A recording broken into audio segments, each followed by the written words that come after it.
So today we're talking about the Elden Ring story of how everything turned out the way it did. It is my first voiceover video, bear with me. Second, these are theories that I have come with after playing the game and reading lores. So let's start. So our story begins with Marika in the Shadow Realm where an entity ruled the land. Marika had goals to become a goddess. The outer god acknowledged her powers, ability to have a male counterpart and mesmerizing others. First step, she gave birth to Mesmer, and after training him she gave him her seal to empower him.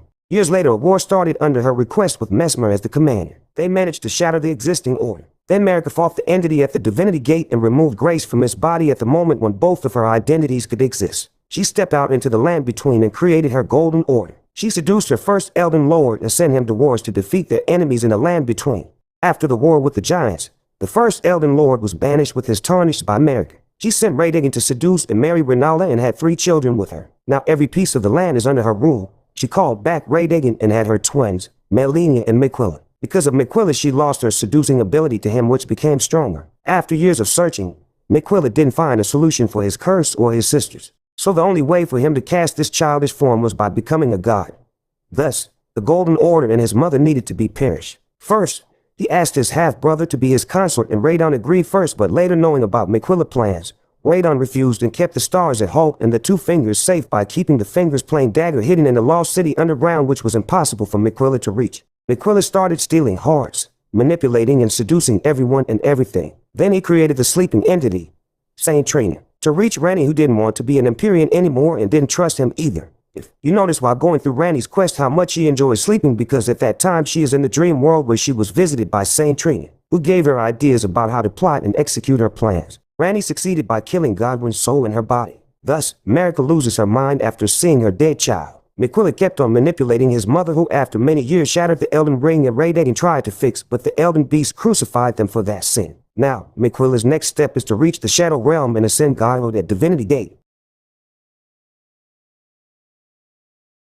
The only way Miquella found to reach the Shadow Realm is by blood ritual, so he manipulates his brother Mog when he was banished by making him believe that there is an outer god called Mother and teaching him blood sorcery and rituals.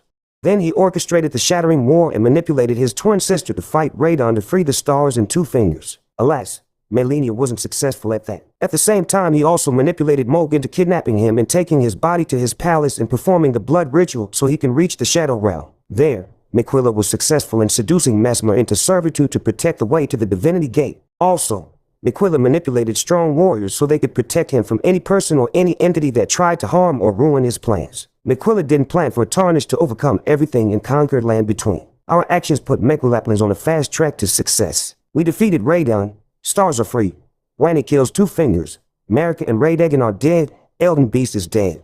The outer god influence is weak at best. Mog is dead and the body necessary to resurrect Radon is now ready. Even though Miquella was against the Golden Order and everyone was welcome in his Hellitree, his new order that he is trying to create is what's against the Golden Order and the Tarnish, so anyone who falls in these 2 categories was unwelcome in his order. Lastly, if you notice when we achieved at the Dark Moon ending with Ranni, she says it is a 1,000 years voyage, and also while having the fight with Miquella he also said the same thing. So does that mean every 1,000 years a shift of power happens in land between? Did Marika know that? Is it the reason she took out the Death Rune from the Elden Ring? This is all, folks. I hope you enjoyed, and please comment and correct anything I got wrong.